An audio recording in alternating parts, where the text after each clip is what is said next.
Ating score, 71-53. Lumawig na po ito kalamangan ng Santa Lucia. At alam natin ang serye ay tabla at 2-all. Kirby Raimundo, hirap na hirap para the score. But he's gonna take that. Makakakuha po siya ng free throw of Marlo Aquino's foul. Samantala, ang ating no fear, fearless move of the game. Makikita natin si Denok Miranda. May tanga ng bola. Nakita niya mga nagdidepensa. Lumusot. Tatlong nilusutan. Our fearless move of the game brought to you by No Fear Underwear. Got the balls for it. 12 points now scored so far by Kirby Raimundo. His first 3 points since the first quarter. Tama, tsaka the first player to be in double figures from Pure Foods. Paulo Mendoza. Binigyan na pick to Marlo Aquino. There's the roll. Pick and roll play between Marlo Aquino and Paulo Mendoza for the first 2 points of Marlo. Ngayon lang umiscore yan. And that's what happens when you've got a hot guy on the floor, no? He opens up the floor for a nice pass inside because the defense ay nakatutok dun sa labas. Paulo Mendoza has been hot and he gives up the ball for an easy 2 points. Chico Lanete, TM3. Galing po sa right quarter court and Lanete has 7 points in the game.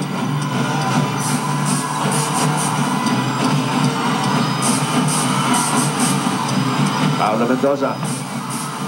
Shaking and baking against Chico Lanete. Balik-ulit kay Paulo. There's the bounce pass to Marlo Aquino. Off the glass. Kanina pa nagpapasahan yung dalawang yan. Binibigyan siya ng pick ni Marlo Aquino. Pagkatapos roll si Paulo, si Marlo. And he gets the pass back from Paulo Mendoza.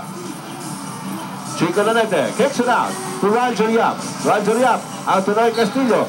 Kirby Raimundo. Teka muna, may foul. Samantala, tingnan natin itong ginawa kanina. Itong dalawang si Paulo Mendoza at si Marlo Aquino. Yung pick and roll nila. Ang natin Buhay Coke shot brought to you by Coca-Cola. Lahat ng shots magaganda ito ng katulad. Kaya ang Buhay Coke, buksan mo.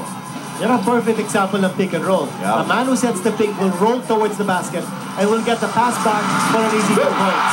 Ayun na naman, si Chico Lanete trying to stoke the embers here.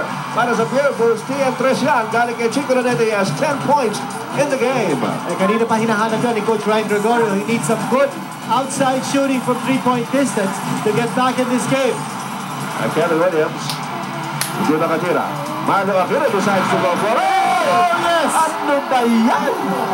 There we are. Masad ka sa labing sigaw. Sa mga tagapangkasinan na kabalayan ni Marlo Aquino. Kirby Raimundo elects to pass back. He gets it back. Alam mo, medyo frustrated na ako si Kirby, ano ha? It hasn't been an easy night para sa pinuno ng Pure Foods players, ano, si Kirby Raimundo. But partner, he has found a way to break into that interior defense, ha? Nakakahawak siya ng bola sa loob ng painted area. Well, he's got to do more of that. Yeah. Well, it also helps that Chico Lanete is now able to score from the outside. So that opens up some space. Kaya nga pala, no, kung saan-saan po nanggagaling ang ating mga manunood, no? Meron pa tayong mga balikbayan from Virginia in the States. Jojo Belina and Mike Portillo are here for a reunion and enjoying the PBA game dito po sa ABC5. Denok Miranda, nakatingin kay Marlo Aquino. Instead goes to Ryan Reyes. Ryan Reyes given the pick by Marlo. Ryan Reyes against Noy Castillo. Awkward shot. Kirby Raimundo, pinilit yun eh. Pinilit ni Ryan Reyes. Here comes Roger Yap. Speeding it up. Binigay kay Noy Castillo. Open for the three. PM3 yan. Galing kay Noy Castillo. At taktak-takap po ng Pure Foods sa makabalik. Malayo pa ito. 5:37 to go. And a 10-point lead.